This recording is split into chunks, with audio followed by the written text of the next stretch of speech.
আমি যদি পাখি হতাম, প্রতিটি ভোরে তোমার ঘুম ভাঙাতাম, তোমায় গুনগুন করে গান শোনাতাম, তোমার মন খারাপের গল্প শুনতাম ব্যালকনিতে বসে। আমি যদি বৃষ্টি হতাম, তোমার কষ্টে আকাশ ভেঙে চুরে তোমার শরীরে নামতাম, তোমার চোখের দুফোঁটা অশ্রুকে আমার সাথে মিলিয়ে দিতাম। আমি যদি রোদ হতাম, প্রতিটি সকালে তোমার জানালায় অপেক্ষা করতাম, তুমি পর্দা সরিয়ে মুখ লুকিয়ে দেখতে আমায়। আমার মিঠি রোদে তোমায় প্রেমের স্নান করাতাম, তোমার মিষ্টি মুখটা আমার আলোয় ঝলমল করে উঠত। আমি যদি জ্যোৎস্না হতাম, পূর্ণিমাতে চাঁদের হাসি বাঁধ ভেঙে পড়ত তোমার দুটি চোখে। প্রেমময় আবেগঘন দৃষ্টিতে চেয়ে দেখতে তুমি।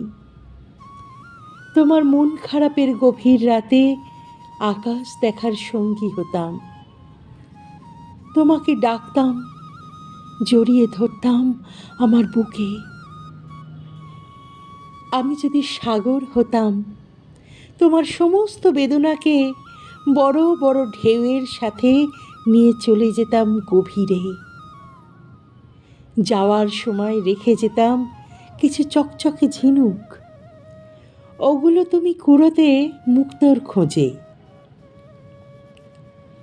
আমি যদি তোমার বন্ধু হতাম, কিছু স্বপ্ন কিছু আশা নিয়ে আজীবন পাশে থাকার অঙ্গীকার করতাম, তোমার সুখ দুঃখের সাথী হতাম।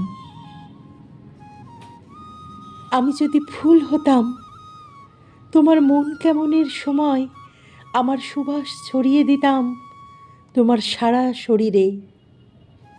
আমার রঙে তোমায় রঙিন করে দিতাম, তোমায় ভালোবাসতাম। কিন্তু আমি তো মানুষ, মানুষ যা চায় কখনো কি তা পায়? একটা সম্পর্ক টিকে থাকে যত্নে, ধৈর্যে আর পারস্পরিক বোঝাপড়ায়। অভিমানের সময় কাছে টেনে নিয়ে, ভুল বোঝাবুঝি মিটিয়ে নিয়ে মন খুলে কথা বলতে হয়, কারণ নীরবতা দূরত্ব বাড়ায়। হারানোর হিসাব কষতে কষতে বুঝে গেছি, জীবন তার মতো করেই আমায় সাজিয়েছে।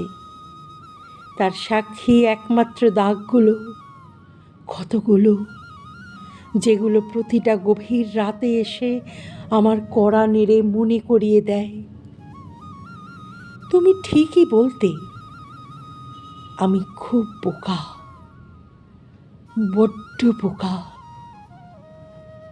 খুব খুব বোকা।